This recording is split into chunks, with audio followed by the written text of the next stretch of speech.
Module 1, what is a club coach? District 112 Club Growth Director, Distinguished Toastmaster Wendy Wycliffe from Hamilton in New Zealand will be joined by District 112 leaders for a panel discussion exploring what is a club coach. Please welcome Wendy and her team. Thank you, Kayleen. Greetings, club coaches and future club coaches. The purpose of this training module is to explain what is a club coach, talk about what are the expectations and the tasks that a club coach fulfills. Now, this session will run as a panel discussion, which I will moderate, and we'll have an opportunity for you to ask questions either through the chat, which I will see if I can weave in, or we will have a dedicated question and answer session at the end of this presentation. So let me introduce my esteemed panel members. District Director of District 112, New Zealand North, Sharon Kerr-Phillips. You're on mute, Sharon.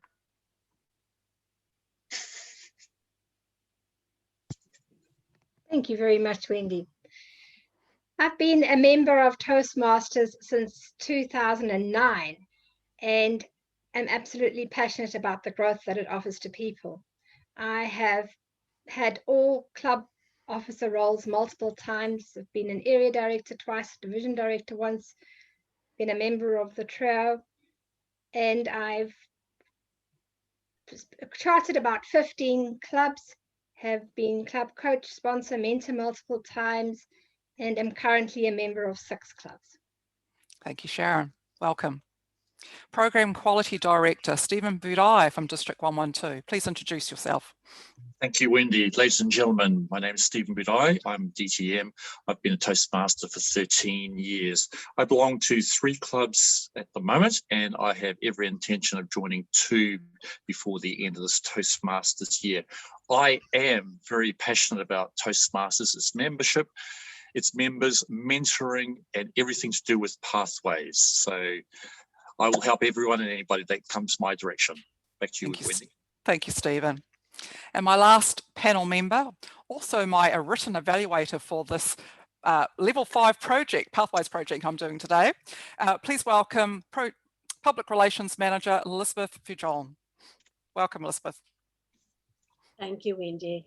I am in Toastmasters years, the youngest member of this team, but I'm the best support they can have. I have often helped clubs with not enough members to gain many members by promoting them well. And at the moment, I'm a member of 4 clubs. One of those clubs started with 1 member this year. They will end President Distinguished. My first club had 4 members when I joined. They became 2 clubs by the end of that year. So although I have not been a Toastmaster for long, I'm your best support. Thank you, Elizabeth. And yes, you most definitely are. We all agree with that. So let's get started with the most obvious question. What is a club coach and what is their purpose? Sharon, could you answer that for us? Certainly, Wendy. A club coach is somebody who is really passionate about Toastmasters and cares. I think that's a crucial characteristic to have. It's somebody who's an experienced Toastmaster who comes into the club and supports the club in rebuilding membership and restoring quality to the club. That's a main purpose, but I think there's a lot of things that happen behind the scenes that I know we're going to be covering in the next few questions. Great, thank you, Sharon. Stephen, in your opinion, what are the suggested requirements of a club coach? First of all, they have to have a heart, passion for Toastmasters. They need to be experienced Toastmasters and preferably have gone through some or if not all the executive roles. That's not a prerequisite or anything else. It's so that they've got an understanding of the role so that they can assist the executive in moving forward. They need to have a good understanding of the Distinguished Club program, what makes it tick and where the levers are there for them to maneuver. Moments Truth, it's a fantastic tool. every coach should be able to use that tool to its best advantage. You need to be completely familiar with pathways and preferably the base camp management. If you can't get an understanding there, you're going to struggle to try and convince everybody else. You need to be a very good listener because you've got 2 ears and 1 mouth. And if you apply that principle of listening very hard, twice as hard before opening this and giving advice, you'll be surprised in what you'll pass on. And you need to be a role Toastmaster.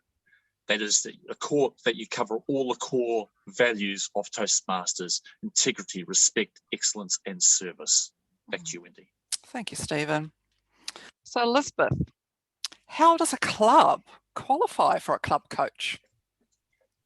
When a club has 12 or fewer members, then they may require that a club coach be appointed. The club president must agree that they want a club coach. And then they send the application to the club growth director of the district, and the club growth director will then forward that to Toastmasters International, who will approve that appointment. So for a club, how many club coaches could they have?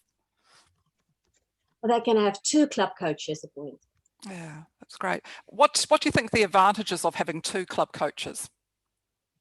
I think people have different ways of doing things. They have different viewpoints. So when you have 2 club coaches, then they can supplement the needs that may not be available in the club.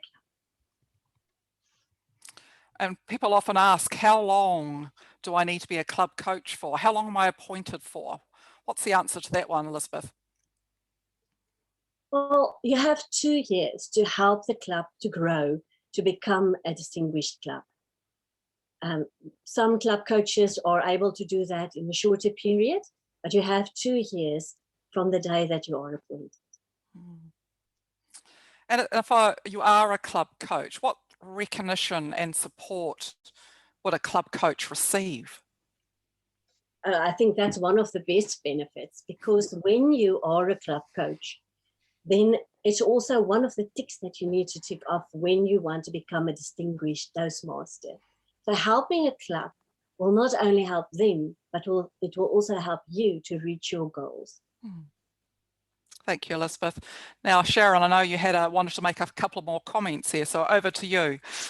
Thank you very much, Wendy. I think the most important thing that a club coach needs to do is to observe and listen at first. You really need to build up a rapport with the club. You want the club to want you to be there. You want the club to lean on you and to be guided by you. But sometimes that can feel as if, oh, hang on, why are we having a foreigner, in a sense, coming into our club? So win over the trust of the club, build that rapport, and then slowly support the club in being able to make changes, in build up that camaraderie, that enthusiasm, that fire that you have as a club coach, to give that to your club. And also make sure that you work with the club success plan. If the club doesn't have one, help them draw one up and enable them to become empowered to be a highly successful club. Thank you, Sharon. And that leads nicely into the next lot of questions. What should a club coach do? And then what should a club coach not do? Because we know there's a few things they should not do. So Sharon, back to you again. What in your opinion are some of the tasks that a club coach should actually do? I think once appointed as a club coach, you need to make contact with the club executive and meet with them to have an idea of where the club's at. Sometimes the club themselves may be able to identify the issues that they have, but they may not know how to fix them. At other times, a club may think they're perfect, and you might need to be able to showing them ways that can enhance what they're doing even further. It's also establishing what the club would like to achieve. What goals do they have going forward? And again, as we've mentioned, reviewing those moments of truth or conducting it if that hasn't been done, and going through the club success plan is a very good tool. I would recommend that the club coaches attend some of the executive meetings and encourage the meetings to be held every month or every 2 months, and that the Distinguished Club program be assessed at each meeting. Also, make sure that you're providing the clubs with the tools that they need. It's you there to coach, in a sense, and to mentor the club and the executive.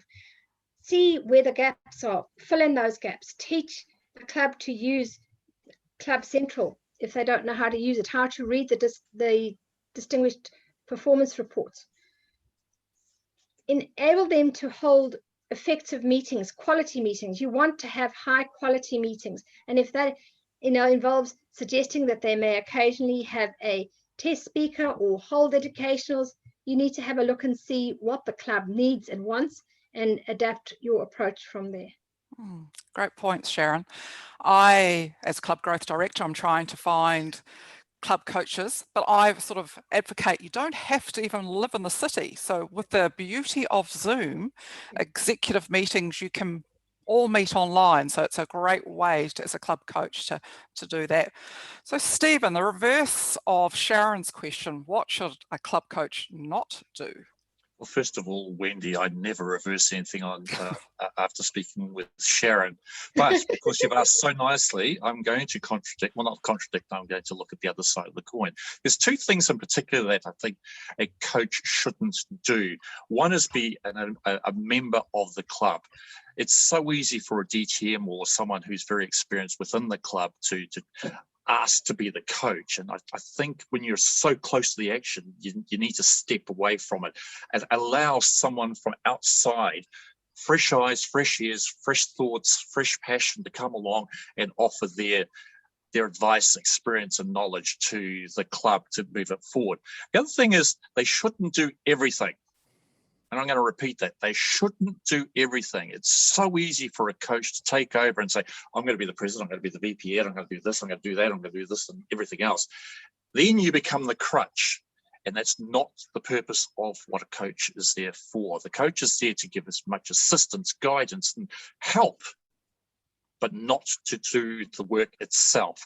If you do become a member, which, just going back to what I was saying beforehand, it can be done after you've got the appointment, but do not pick up on any of the major roles if you are going to pick up on any of the executive. If you do, my strongest recommendation would be to be the secretary. And the reason for that is you are a base camp manager, and being a base camp manager gives you a little bit more insight as to what is happening within the club, in particular its education awards.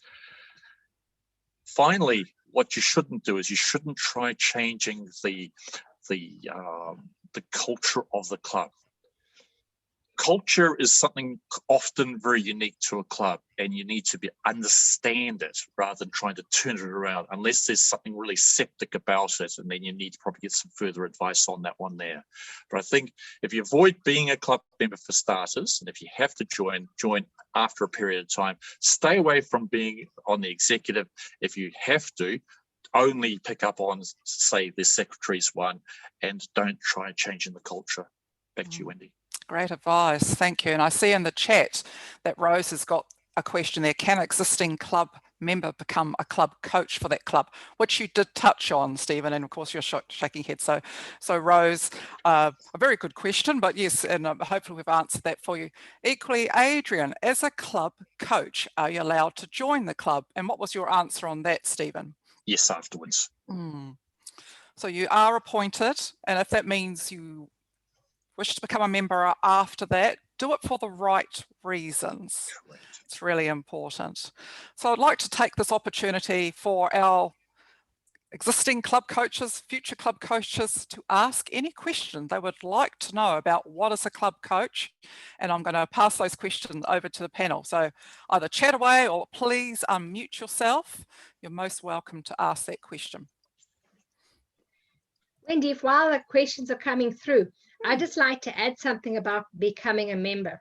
So if you're becoming a member so that you get the tick in the box and you have sufficient members then to become distinguished, that's not the right reason. If you become a member because you see that you're going to be better accepted within the club, then become a member for that reason. I found when you've coached a club for a while, you actually become quite attached to that club, and you end up wanting to join because you want to be there as the club grows and progresses, not only in your term as club coach, but afterwards as well. I've coached a lot of clubs informally as well as formally, and that's why I ended up as being a member of 18 clubs at one stage. I was an active member of 18 clubs, attending all of the meetings, and it was because I had coached the clubs and I wanted to be there for the rest of the time. Yeah, that's amazing, Sharon. So any questions from our audience? Please feel free to unmute yourself. There's a question there or a hand being raised by and Susan in District 70. there's a big question just put in there too. Okay, please ask your question. I'm currently a club coach for a club that came into being because it was helping people with disabilities, whether it was physical or mental or whatever. My problem is I haven't joined the club because I could see that they would straight away say, you know, take over the executive. But my problem is that we've tried to have membership drives, and people without disabilities come, take one look and walk away. So, and the people, especially in the current COVID environment, people who do have especially health problems can't come to meetings for various reasons. They didn't have computers, so we couldn't Zoom. And I feel rather ineffective at the moment because nothing's going right for the club. They're hovering on 10 members and we can't seem to grow. And I just wonder whether anybody could make us any suggestions there. Thank you, Susan. Stephen. Yes, Susan, thank you very much. It reminds me very much of a very close friend of mine, Jonathan, who's a disabled gentleman, and he is treated just like any other able-bodied person. It's a change of attitude, change of view on what you see in front of you. If you don't see the wheelchair in your mind, then that he is just as good as anybody else as well. So I think it's just a change in attitude. Keep persevering, because I think that you'll get there. You'll get that break eventually.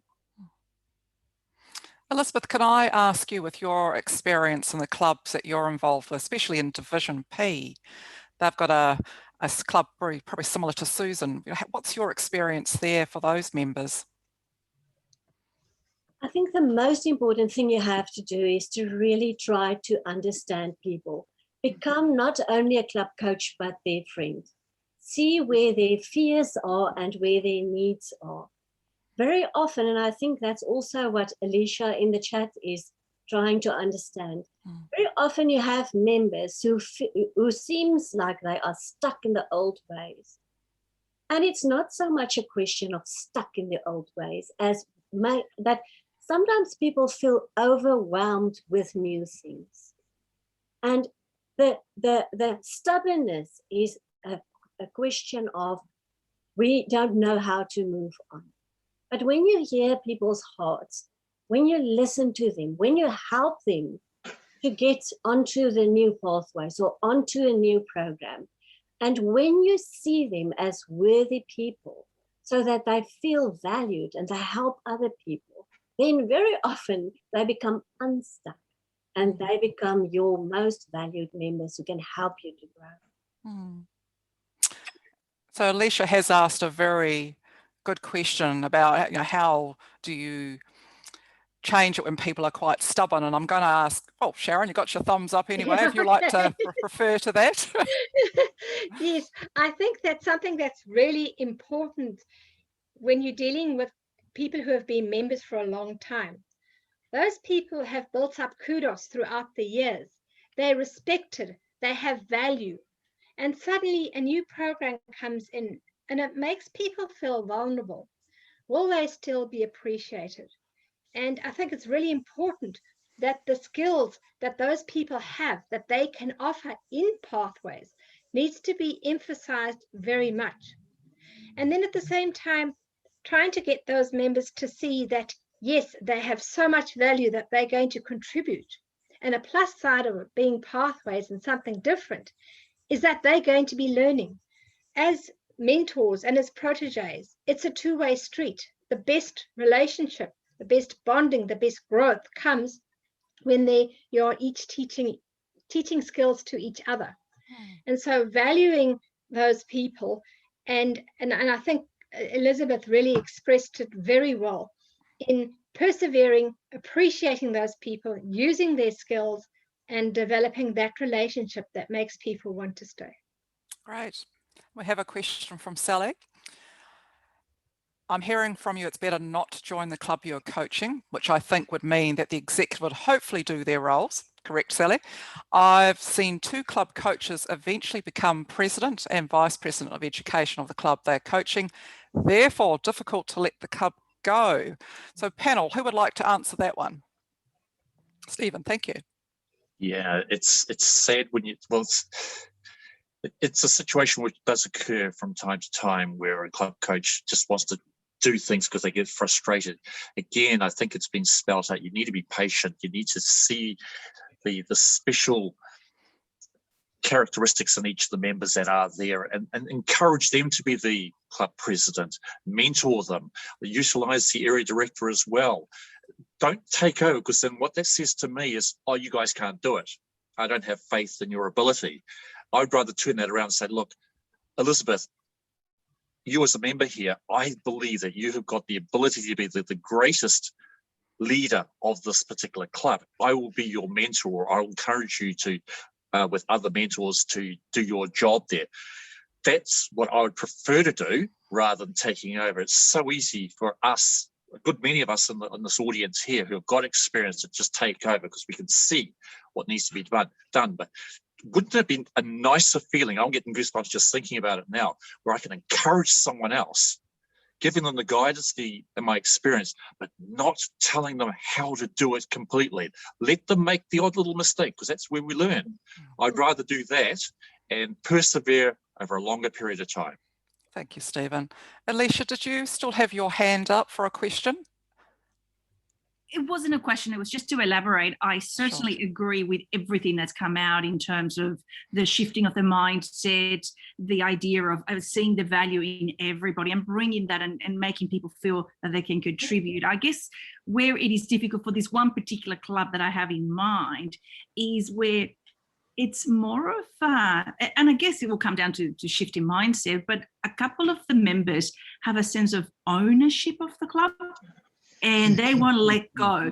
And it's nothing to do with a club coach. It's just internal forces within the newer members and the existing. I just sit there and it's like a ping pong game. I don't get involved, but I do want to help them. It's just that there's such a divide that when you say help, who do you help? They want different things, and yet they're part of the same club. And I guess linked to that is the idea that the newer members are saying, we're a training organization. We bring professionals or people that could benefit from the program. But when they see those dynamics, they quickly realize, oh, Toastmasters is not for me, and they walk away. And so it's trying to improve the visitor experience and the conversion, which will then actually make it easier for a new executive to fully function and to move away from that sense that a couple of older members own the club. I'm just not experienced with that. I don't really know what to do. So Sharon, and you would like to answer that, and I see that Joe also would like to ask a question as well. Yes, so I've got personal experience with this, because when I was VP education at a club, the club had the system where they decided that the members who'd been there for 21 and 14 years were the only people who could possibly manage the club. And what they did is they had a rotation system. So over a 4-year period, those 4 people would all be club officer roles, but they would officially have one role and do each role for 3 months throughout the year. And of course, I go to club officer training and I come back and I'm saying, well, no, we can't do it this way. That's not right. And so then the next year they made me VP education again, and I'm thinking, okay, fine. And then the 3rd year when I became president, I said, okay, we need to grow the club. We need to have new members coming in, and we need to give opportunities. There's nothing worse than bypassing people. And we were having lots of members up until about level 5, then they drop, or speech 5, dropping off, and we had lots of people who'd finished their CC. So we had that gap of where people were leaving. And by standing strong by that and insisting that we allowed newer members to take on the roles, it did mean that some of the longer standing members left, which was a pity because I really didn't want them to do that. But at the end of the day, the club needs to grow and go forward. And if you're stuck in a rut where you're not having people being prepared to learn and grow, and as Stephen said, bump your head, make mistakes, but have those longer standing members there in a supportive role. It's something that we've implemented this year in the district as well with the district officer roles, much rather having newer people with less experience, with a raft of people behind them with experience supporting them in accomplishing their goals. So it's sometimes having the courage to have those difficult conversations. Now, I'm mindful we have got to our time limit, and it's really important. Sorry, Joe, I've missed your question, and there's a couple in the chat. First of all, I'd love to say thank you, panelists. Great job from District 112, New Zealand North, and back to Kayleen. Thank you, Wendy, Sharon, Stephen, and Elizabeth. I'm just like to say that was a really interesting panel, and what I'm taking away from this is the importance of a club coach not to go in there and do everything. Remember, you're coaching, mentoring them. That's really important. Yes, you can join the club, but you don't have to. And in fact, it's sometimes better not to join because then you can truly coach the club. The importance of observing. And it came to mind when Alicia was talking, the observing and sharing with them to make them aware. This is what I'm seeing as an outsider, especially when you're not part of the club, it's easier. And that 2 ears, 1 mouth as well. So thank you for starting off our session with what is a club coach?